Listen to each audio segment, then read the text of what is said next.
आज हम हिंदी सेकंड में पढ़ेंगे वर्ण और इसके बारे में आज हम पढ़ेंगे। तो मैंने इसके कुछ मुख्य बिंदु यहाँ पे लिख दिए हैं। तो पहला है, ध्वनि को लिखने के लिए निर्धारित चिन्ह को वर्ण या अक्षर कहते हैं। दूसरा है, किसी भाषा के सभी वर्णों के व्यवस्थित समूह को वर्णमाला कहते हैं। ये आप शुरू से ही पढ़ते हुए आ रहे हैं। अब देखिए तीसरा है, स्वरों के तीन भेद होते हैं। पहला है ह्रस्व स्वर, दूसरा दीर्घ स्वर और तीसरा है प्लुत स्वर। किसी किसी बुक में दो ही दिए हुए हैं, तो कोई बात नहीं, मैं आपको तीनों समझा दे रही हूँ। यहाँ पे ह्रस्व स्वर है जिसके उच्चारण में हमें सबसे कम समय लगता है, उसे ह्रस्व स्वर कहते हैं। और दीर्घ स्वर वो होता है जिनके उच्चारण में ह्रस्व स्वर से दुगना समय लगता है, वो दीर्घ स्वर होते हैं। और तीसरा है हमारा प्लुत स्वर।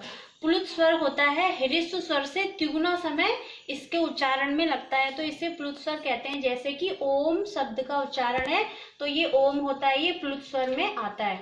अब अगला है मुख्य बिंदु, उत्पत्ति या स्रोत के आधार पर शब्दों के 5 भेद होते हैं। तो पहला है हमारा तत्सम शब्द। तत्सम शब्द होते हैं संस्कृत के वे शब्द जो हिंदी में ज्यों के त्यों प्रयोग किए जाते हैं, वे तत्सम शब्द होते हैं, मतलब उनका रूप नहीं बदलता है। दूसरा है हमारा तद्भव शब्द। तद्भव शब्द वे शब्द होते हैं संस्कृत के वे शब्द हिंदी में जो अपने बदले हुए रूप में प्रयोग होते हैं, वे तद्भव शब्द होते हैं। तीसरा है हमारा देशज शब्द। देशज शब्द होते हैं कुछ शब्द जो देश की क्षेत्रीय बोलियों से आकर हिंदी भाषा में प्रयोग होने लगे हैं, वे देशज शब्द कहलाते हैं। अगला है विदेशी शब्द। विदेशी शब्द से ही आपका अर्थ निकल रहा है कि जो शब्द विदेशी भाषा से हिंदी भाषा में प्रयुक्त हो रहे हैं, वे विदेशी शब्द कहलाते हैं। अगला है हमारा संकर शब्द। संकर शब्द ये होते हैं जो शब्द दो भाषाओं के शब्दों के मेल से बनते हैं, उन्हें संकर शब्द कहते हैं। जैसे उदाहरण के रूप में मैं आपको देती हूँ मांग पत्र। तो मांग शब्द है हिंदी का और पत्र है संस्कृत का, तो ये दो भाषाएं इसमें मिल गई है, तो ये संकर शब्द हो गया है। ठीक है। अगला है रचना के आधार पर शब्दों के 3 भेद होते हैं। पहला है रूढ़ शब्द। रूढ़ शब्द वे शब्द होते हैं जो किसी वस्तु विशेष के लिए निर्धारित होते हैं, जैसे कि गाड़ी, सड़क, मकान, तो ये किसी वस्तु विशेष के लिए निर्धारित है, ये रूढ़ शब्द होते हैं। दूसरा है हमारा योग रूढ़ शब्द। योग रूढ़ जो शब्द 2 या 2 से अधिक शब्दों के मेल से बनते हैं, वो योग रूढ़ शब्द होते हैं। जैसे कि गजानन शब्द है तो गज का अर्थ है हाथी और आनन हाथी के जैसे मुख वाला, तो ये योग रूढ़ शब्द है, वो गणेश के लिए प्रयुक्त हुआ है। योग रूढ़ शब्द 2 शब्दों के मेल से बनते हैं और विशेष अर्थ देते हैं, तो ये हो गया योग रूढ़ शब्द। अगला एक उदाहरण और मैं आपको दे रही हूँ, जैसे नंदलाल, नंद का लाल, तो ये श्री कृष्ण के लिए एक विशेष अर्थ दे रहा है, तो ये योग रूढ़ शब्द है। अगला है हमारा यौगिक शब्द। यौगिक शब्द होते हैं जो शब्द 2 या अधिक शब्दों के मेल से बनते हैं, वे होते हैं यौगिक शब्द। जैसे कि राजमार्ग, तो 2 शब्दों के योग से बना है, कैसे, राज प्लस मार्ग, तो हो गया राजमार्ग, ये यौगिक शब्द है।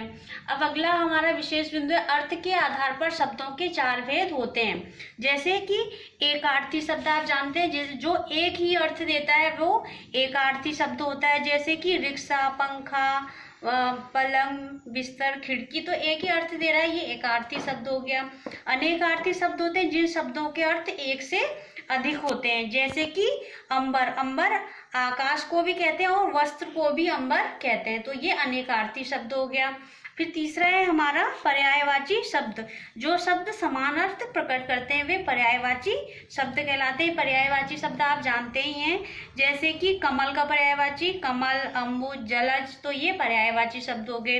विलोम शब्द होता है जो शब्द एक दूसरे के विपरीत अर्थ देते हैं, वे विलोम शब्द कहलाते हैं। जैसे कि अच्छा का बुरा, ये विलोम शब्द हो गए।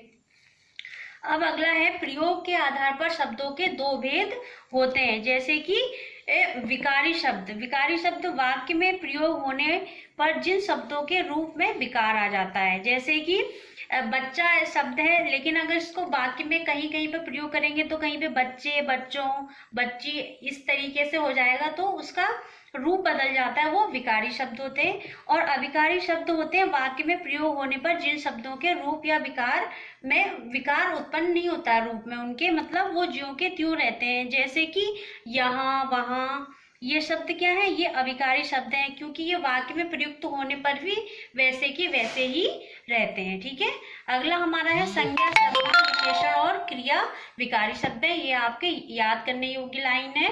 क्रिया विशेषण संबंध बोधक, समुच्चय बोधक और विस्मयादि बोधक अविकारी होते हैं। ये आप याद करना इसे। फिर है प्राण की मात्रा के आधार पर व्यंजनों के दो भेद होते हैं। ठीक है, अब पहला है अल्प प्राण। अल्प प्राण क्या होता है, जिन व्यंजनों के उच्चारण करने में श्वास की कम मात्रा प्रयुक्त होती है वे अल्प प्राण व्यंजन होते हैं। और महाप्राण व्यंजन क्या होते हैं, जिन व्यंजनों का उच्चारण करने पर श्वास की मात्रा अधिक लगती है, श्वास की मात्रा अधिक प्रयोग होती है, वे महाप्राण व्यंजन होते हैं। तो आज मैंने आपको वर्ण और शब्द से संबंधित कुछ मुख्य बिंदु समझाए हैं। इसे आप अपनी फेयर नोटबुक पर नोट करेंगे और याद भी करेंगे। Thank you.